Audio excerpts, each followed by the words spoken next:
Hello, I'm Mary McCullum Baldasaro. I'm a storyteller, and I'm one of the storytellers that you can come and listen to at the Heart and Hand Festival at Joseph Schneider Haus on September 22nd, 2012. Hope to see you there. The interesting part of a story is that really the story is all about the listener, and it's not the details of the telling are really just there to frame it.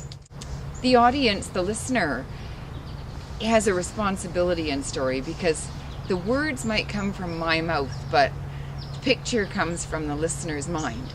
So when you have that engagement, that's when you really have the story taking place. So I'm going to tell you a little story about a dog who lives part of the time at our house. He was at our house when he was a baby. My daughter has a Great Dane, and his name is Mowgli. And Mowgli is what you might call size large. If you're trying to picture what that would be about the size of a nice little pony. And currently Mowgli lives just in the next neighborhood, but he comes over for a visit just about every day.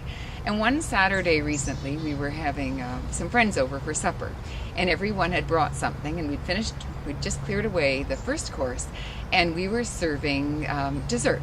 Now Julie had brought just an absolutely stunning carrot cake, and it had just been served onto the plates when the door opened, and in bounded Mowgli. Mowgli does not walk, Mowgli bounds. And Mowgli bounded around the table, and our friend Rob, who's both a dog lover and an amateur photographer, wanted to get a picture of Mowgli, and I said, I'm thinking you might like to get a still shot. So I said to Dominique, just as Rob went over to get his camera equipment, I said to Dominique, do you have a little biscuit? And she said, oh, I have a piece here. And she took out of her pocket a dog biscuit, and she broke off a piece that was about as big as my fingernail. And I said, Mowgli, sit. Well, actually, I said, Mowgli, down. And I did this. And Mowgli lay down on the floor. Well, what that really means is he stretched out on the floor like a carpet. And I took this little tiny bit of a dog biscuit, and I put it down on the floor, about 6 inches in front of Mowgli's nose. And I said, Mowgli, wait. Well, I counted to 10 in my head, in French. I'm a French teacher, so I counted in French. And then at the end of 10 seconds, I said, wait again. And I counted again. And then I said, wait. He needs little reminders like that.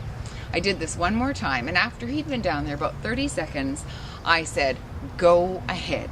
And Mowgli just gobbled up this little tiny bit of dog biscuit that was there. And then Rob had meanwhile, while he was staying still, got this nice photograph.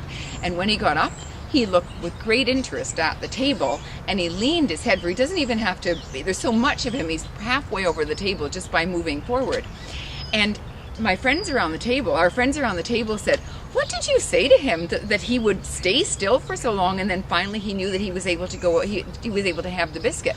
And my daughter and I said in the very same moment, oh, we said, go ahead, Mowgli, go ahead. And he did.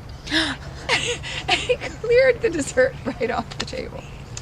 So that's what it's like to have a little Great Dane at your house. And I think maybe when you were listening to my story, maybe you were just picturing yourself in that setting and what that probably looked like. And that's what we try to do with a story. We just try to paint it with words so that you can just get the idea of what it would have been like to be right there. Thanks for listening.